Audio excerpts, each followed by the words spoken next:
Problem 3 tayo. An elevator is moving upward at a constant speed of 4 meters per second. A man standing 10 meters above the top of the elevator throws a ball upward with a speed of 3 meters per second. So determine A, when the ball will hit the elevator. B, where the ball will hit the elevator with respect to the location of the man. So our given, meron tayong elevator that is moving upward, okay, at a constant speed. So we can say constant speed natin is 4 meters per second. So ang acceleration natin dyan, class, is 0. Okay. Then, a man standing 10 meters above the top of the elevator, so he throws a ball upward with a speed of 3 meters per second. So we can say that the initial velocity of the ball is 3 meters per second. So determine when the ball will hit the elevator. So when pertains to the time.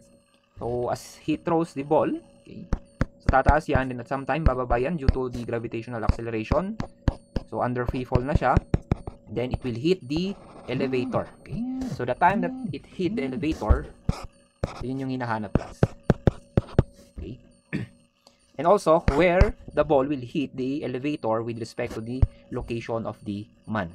So ang hinahanap is yung position, kung saan daw yung position ng ball, okay, nung na-hit niya na yung elevator with respect to the location of the man. So ang reference na lang natin, class, would be the location of the man. Okay.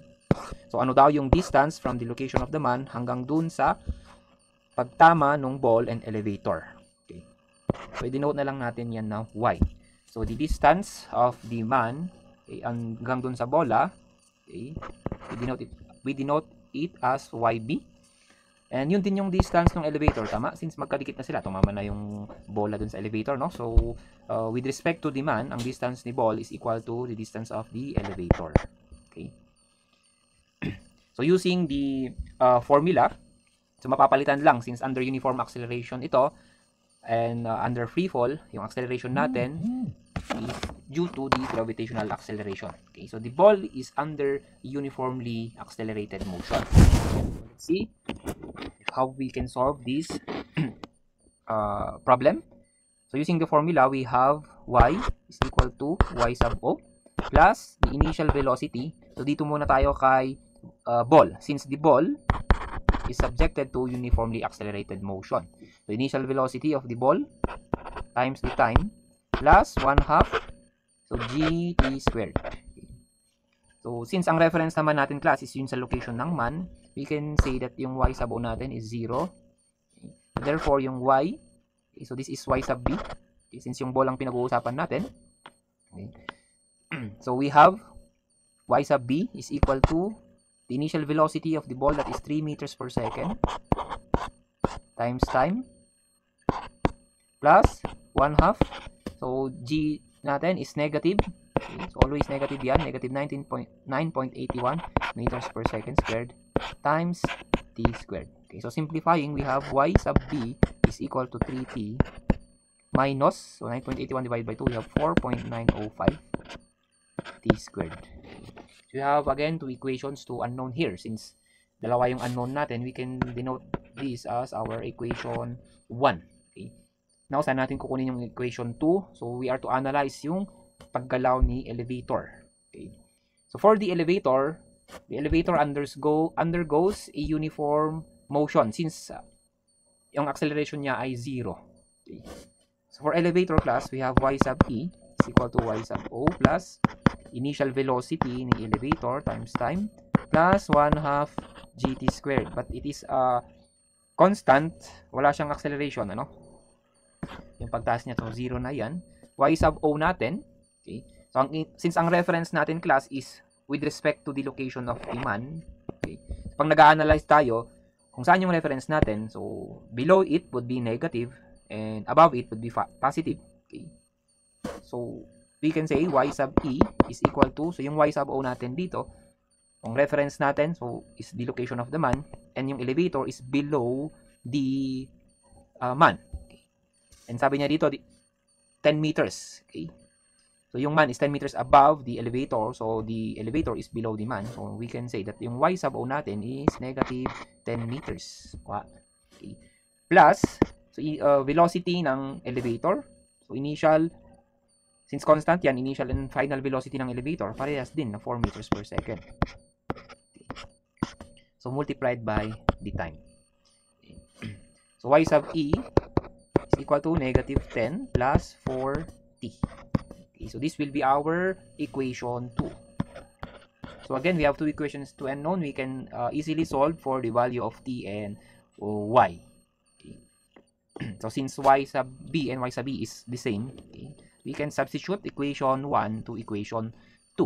Okay, so solve simultaneously. Okay, equation 1 to equation 2. Okay, substitute ko na. We have 3t minus 4.905 t squared, okay, is equal to negative 10 plus 4t. Okay, so simplifying, we have, so lipat ko na lang yung 4.905 sa kabila, maging positive yan. So 4.905 t squared. So, 3t.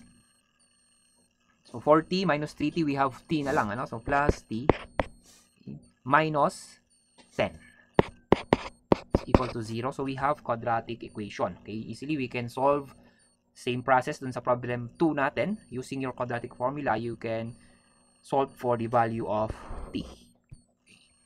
So, t now is equal to, so, negative b. So, that is negative 1 plus and minus the square root of, we have b squared. So, yung b natin is 1, ano? So, 1 squared minus 4ac. So, times 4. Yung e natin is 4.905.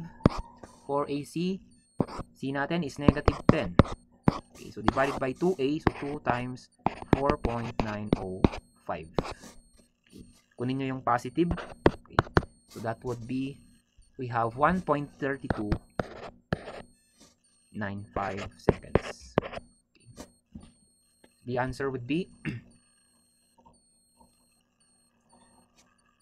ito na yung time natin that the ball hit the elevator. Okay. So for y sub b and y sub e, parehas lang din yan. So kahit sa formula na, kahit sa equation na yung pag-substitute natin ng time. Okay.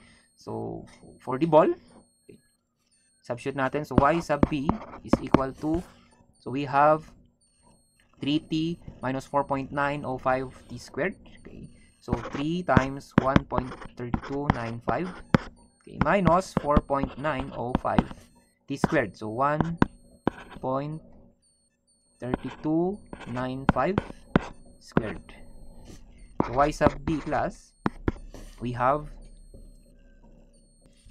so this is negative, ano? So negative. The negative pertains that the position of the ball and the elevator with respect to the man, so below siya, no? So negative 4.68 meters. So this will be our final answer.